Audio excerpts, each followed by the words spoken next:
అంటే మిగతా ఇండస్ట్రీలో ఉందో లేదో తెలియదు కానీ తెలుగు పరిశ్రమ చాలా కీన్ గా ఉంటుంది ఎవడందే అంటారు చాలా ఎవడందే రమ్మనండి ఎవడంటారు రమ్మనండి కీన్గా ఉందని నేను చూపిస్తాను వీళ్ళ కంతలో వీళ్ళ బొక్కలే నేను ఒకటి కథ అంటాను ఒక్కొక్క హీరో బతికేంటో వీళ్ళు చేసిన అరాచకాలు ఏంటో వీళ్ళు హైదరాబాద్లో స్థలాలు ఎట్టా కొట్టేశారో ఏ ప్రభుత్వం వస్తే వాళ్ళకి సాగిలా పడిపోయి వాళ్ళ మోచేతులు నీళ్లు తాగితే ప్రభుత్వాలకి వాళ్ళు వీళ్ళు రాజకీయం సినిమాలు ఏకమైపోయి ఒకళ్ళ అవసరాలు ఒకళ్ళు తీసుకుంటా ఈ కొత్తగా ఏంటంటే మీడియా హైదరాబాద్లో మీడియా సంస్థలు కూడా వీళ్ళ ప్రాపకాలు ఇదైపోయినాయి వీళ్ళు చేసే అసాంఘికమైన సినిమాలకి ఈవెంట్ మేనేజర్లుగా వాళ్ళు తయారవటం అన్నీ లైవ్లు ఇవ్వటం ఇప్పుడు ఇంకోటి కూడా వీళ్ళ నైతికత అంత ఉంటే గొప్పగా సినిమా ఇండస్ట్రీలో నైతికత ఉంటే ఒక్కొక్క సినిమా 1000 కోట్లు 2000 కోట్లు అని చెప్పగా వీళ్ళు చెప్పేది మరి వీళ్ళు ఇన్కమ్ ట్యాక్స్ ఎన్ని వేలకు కట్టారు చెప్పమానండి మిస్లీడ్ చేయడం సమాజ విద్రోహం కాదా సమాజాన్ని తప్పు మాటలతో తప్పు వార్తలతో తప్పు కథనాలతో ప్రచారం చేయడం మీడియా తప్పు కదా మీడియా వాళ్ళు మీడియా సంస్థల బాధ్యత లేదా సమాజాన్ని మేము ట్యాగ్ లైన్లు పెడతారు మెరుగైన సమాజం కోసం దమ్ము ఉంటే లేకపోతే మార్పు కోసం అని రకరకాలు పెడతారు కదా ఏంటి మార్పు మీరు చేస్తున్న మార్పు సినిమా వాళ్ళలో మరి నిజంగా అన్ని వేల కోట్ల రూపాయలు 100 కోట్ల రూపాయలు వసూలు చేసిందని చెప్పినప్పుడు వాళ్ళు కట్టిన ట్యాక్స్లు ఎంతో బయటికి తీయమనండి ప్రజలు మాయ చేయటం మోసం చేయటం మిస్లీడ్ చేయటం కదా లేని ఇది పెట్టి ముమ్మాటికి తప్పే సినిమాలు తీసినప్పుడు గతంలో సినిమాలు తీసినప్పుడు ఒక హీరో అనేవాడు ఎన్టీ రామారావు గారు అందరూ గొప్ప గొప్ప ఎవరైనా సరే ఒక ఇదే ఉందండి చెట్ల కింద కూర్చుని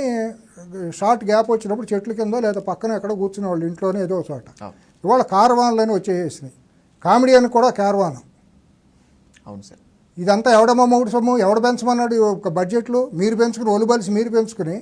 ప్రజల మీద పడి మేము రేట్లు పెంచుకుంటాం దోషేసుకుంటాం అంటే ఎవడిచ్చాడు నైతికత తక్కువ వీళ్ళకి ప్రభుత్వాలు తప్పు కాదు అది రైతులకి లేని వెసులుబాటు వీళ్ళకి ఎట్టా వస్తుంది కష్టపడి ఆరుగాలం పండించే రైతుకి గిట్టుబాటు ధర లేక చచ్చిపోతా అంటే వాడికి ఎరువులు దొరకకుండా ఇదైపోతా అంటే కుదేలైపోతా అంటే రైతు వ్యవస్థ ఒక జవాన్కి సరిహద్దుల్లో ప్రాణాలు కోల్పోయినాడికి లేని వెసులుబాటు వాడికి ఇక్కడ 3 ఎకరాలు ఏదన్నా ప్రభుత్వ భూమి ఆక్రమించేసుకుంటా అంటే రౌడీలుగా రాజకీయ నాయకులు వెళ్ళిపోయి వాళ్ళకి ఇచ్చిన భూముల్ని వాళ్ళకి లేని వెసులుబాట్లు సినిమా వాడికి ఏంటి ఒళ్ళు బలిసి కొవ్వెక్కి తీసి అసాంఘికమైన సినిమాలు అశ్లీలత కొన్ని సినిమాలు హింసాత్మకమైన సినిమాలని దానికి పెద్ద పెద్ద హీరోలుగా ఎలివేషన్లు ఇచ్చుకుంటా పెద్ద పెద్ద బాడీ గార్డులు పెట్టుకుంటా అదేంటి దాన్ని బౌన్సర్లు అంట బౌన్సర్ల వ్యవస్థ చట్టపరంగా తప్ప కదా కమిషనర్గా సజ్జనర్గా అవి తెలియట్లేదా తప్పే మరి అది ఎందుకు మాట్లాడవు నువ్వు బౌన్సర్లు అనే పేరుతో సంఘ విద్రోహ శక్తిని రౌడీలను పెట్టుకుని దౌర్జన్యం కళ్ళ ముందు కట్టినట్టు చేస్తుంటే వాడు పెళ్ళిళ్ళలో కూడా బౌన్సర్లు పెడుతున్నారు అవును సార్ ఏంటి ఈ విశ్వ సంస్కృతి కదా నీ బాధ్యత కదా ఎవడో పని ముక్కు పచ్చడారిన పిల్లాడు సమాజంలో ఉన్న లోపాలను వాడు క్యాచ్ చేసుకున్నాడు టెక్నికల్గా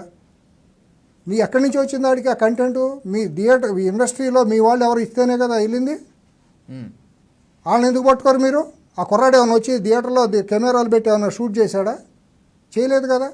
కీన్ కంటెంట్ ఆ కుర్రాడి చేతికి వెళ్ళింది ఎక్కడి నుంచి వెళ్తుంది ఇంటి దొంగలు ఖచ్చితంగా ఉన్నారంటారా మరి లేకపోతే మరి ఎట్ట వెళ్ళింది కావాల్సింది అది కదా మీలోనే ఉండారు దొంగలు మీ దొంగలను మీరు పెట్టుకుని మీ లోపాలు మీరు పెట్టుకుని ఏదో పెద్ద పొడి చేసినట్టు ఆ కుర్రాడు చేసిన దాని మీద వీళ్ళ కప్పలు కొల్లేరైనట్టు సమాజం ఇదైపోయినట్టు సినిమాలు ఫ్లాప్ అయినట్టు మీరు తీసిన సినిమాలే బోక్ సినిమాలు పోరంబోక్ సినిమాలు సమాజానికి ఏమాత్రం ఉపయోగం లేని సినిమాలు ఒక యువతకు కానీ ఒక కుటుంబ నేపథ్యంలో అత్తాకోడళ్ళ మధ్య కానీ తండ్రి కొడుకుల మధ్య కానీ ఒక నేపథ్యం కానీ ఒక విలువల ఒక ఇది లేని గైడెన్స్ ఇవ్వలేని సినిమాలు మీకు చేస్తుంది ఒక కుటుంబ విలువలు మీరు చెప్పరు ఒక మానవీయ కోణం మీరు చెప్పరు ఒక స్మగ్లర్ని హీరోగా చేస్తారు ఒక పోలీస్ ఆఫీసర్ని పనికిమాలినాడు ఒక ఉచ్చలగుంటలో కూర్చోబెట్టి చేస్తారు మీరు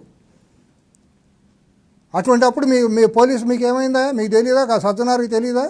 ఒక స్మగ్లర్ యూరినేట్ చేసిన స్విమ్మింగ్ పూల్లోకి ఐపీఎస్ ఆఫీసర్ని నీళ్లు పెట్టినప్పుడు ఈ పోలీస్ ఆఫీసర్లు ఎందుకు మాట్లాడలేదు అప్పుడు ఏమో ఆత్మవంచన కాదు ఇదంతా పోలీసులు చేస్తుంది ఎక్కడికండి ఇది మాట్లాడితే ఒకటి మాట్లాడితే 100 వస్తాయి వీళ్ళ ఇవన్నీ పెట్టుకుని గురువెంద గింజలాగా ముడ్డి కింద 100 పెట్టుకుని వీళ్ళు ఏదో